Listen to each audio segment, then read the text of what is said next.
Tout pour investir. Dose d'économie. Alerte sur le chômage. Bonjour Nicolas Dose. Bonjour. Ah, vous êtes au boulot aujourd'hui, parce qu'on parle du nombre d'inscrits en catégorie A de France Travail, ex-Pôle emploi, qui est en très forte hausse, plus 3,5% l'an dernier, en dehors de Mayotte, il faut le préciser, mais surtout plus 3,9% au quatrième trimestre 2004. À quoi est-ce dû? Faut-il s'inquiéter? Eh bien, c'est dû à Emmanuel Macron et sa dissolution aberrante du 9 janvier, qui crée une quasi-crise institutionnelle et puis met l'économie dans le brouillard. Là où le président de la République a eu raison, c'est lorsqu'il dit que cette dissolution a apporté plus de problèmes que de solutions. On est bien d'accord là-dessus. Et puis après, c'est dû à l'ensemble des âneries totalement anti-économiques qui sont balancées au cours du débat budgétaire par tous les partis. Chacun a sa ligne rouge, chacun veut sa petite victoire. Donc maintenant, vous vous mettez dans la peau d'un chef d'entreprise depuis le 9 juin. On lui dit, t'avais une boussole, c'est fini, t'en as plus. Ta boussole, elle est cassée. On va probablement taxer ta matière première. Taxer le capital avec, pourquoi pas, la hausse de la flat tax. Taxer le travail, avec pourquoi pas la baisse des allègements de cotisation, donc une hausse du coût du travail. On lui dit, contrairement à ce qu'on t'avait dit, tu vas continuer à payer plein pot sur ta production, avec la CVAE qui baisse, mais qui est... La baisse est annulée par la CVAE additionnelle. On lui dit à ce chef d'entreprise, tu es déjà le plus taxé au monde en termes d'entreprise, on va aller un peu plus loin, on va te monter le versement transport, le versement mobilité. Alors bonne nouvelle hier, c'est que la taxe lundi de Pentecôte avec les 7 heures de travail gratuites a été enterrée par François Bayrou. Et puis on lui dit, je vais moins t'aider, tu voulais des apprentis mais je suis désolé, moi j'ai plus de sous donc je vais moins t'aider pour les apprentis. Dans les choses que j'égrène là, il y a des choses validées, d'autres pas encore validées, mais le simple fait de les évoquer, le simple fait d'en débattre, ça produit des dégâts. Il y a le côté un petit peu, vous savez, autoréalisateur. Ouais. Vous avez vu comme tout le monde a remarqué la sortie de Florent Ménégo, le patron de Michelin, devant la commission des affaires économiques du Sénat la semaine dernière. Moi, ce qui m'a frappé hier, c'est que je regardais les chaînes d'info grand public. Tout le monde tombait de sa chaise, découvrait la France où produire coûte plus cher, où embaucher coûte plus cher, où tout est plus compliqué. Florent Ménégo, il a fait que prendre le temps d'expliquer les 4 vérités aux sénateurs sur les raisons qui font que, généralement, on regarde passer les trains. Fiscalité record, fiscalité sur la production... normes et contraintes transposées en droit français et surtransposées en droit français, législation qui change en permanence, que des choses ultra connues. Et il est clair que si on ne change rien, rien ne changera. Donc, à qui la faute pour la remontée du chômage? La faute au président de la République et à l'incurie économique de nos élus. Nicolas, quand il y a une hausse du chômage, effectivement, ça c'est beaucoup couvert par les médias mainstream. Alors nous sommes une chaîne d'information économique. Est-ce qu'il faut parler d'un retournement du marché du travail? Est-ce que c'est si alarmant?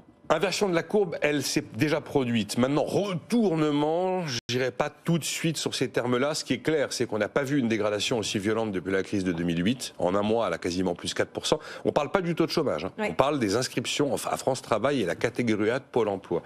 Et on n'a jamais vu non plus un choc aussi violent dans une économie qui n'est pas en récession. Le nombre d'inscrits à France Travail a monté d'un peu plus de 100 000 personnes au 4e trimestre. C'est beaucoup. Alors maintenant, les bémols pour voir les choses un peu dans leur complexité. Vous prenez la catégorie A de Pôle emploi, effectivement, la hausse de plus de 3,9% est très forte. Mais si on prend la catégorie A, plus la B, plus la C, la B et la C étant les catégories des gens qui ont un peu travaillé, on a une hausse qui est beaucoup moins violente que sur la simple catégorie A. Okay. Donc il y a eu des transferts, il y a eu des gens de la A, de la B et de la C qui ont atterri dans la A. C'est pas 109 000 nouvelles inscriptions. Vous voyez ce que je veux dire? C'est important, oui. C'est très important.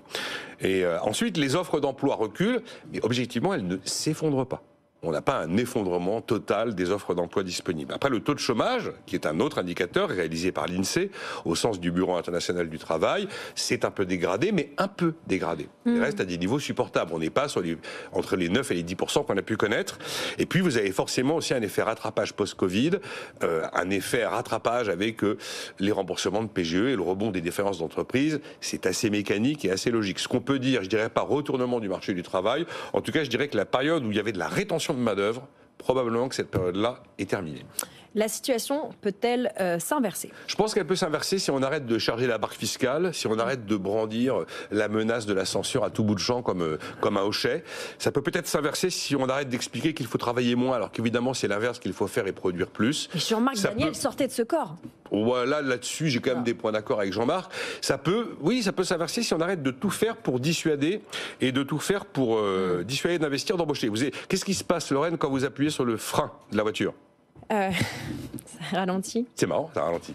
Qu'est-ce que font actuellement les politiques et les élus? Ils appuient sur le frein. Oui. Si on appuie sur les bons boutons, ça peut changer. Alors j'ai toujours envie de croire que le meilleur est possible. Je dois avouer que j'ai été un peu douché par l'interview de Darius Rochebin sur LCI, d'Éric Lombard, notre ministre de l'économie, c'était dimanche.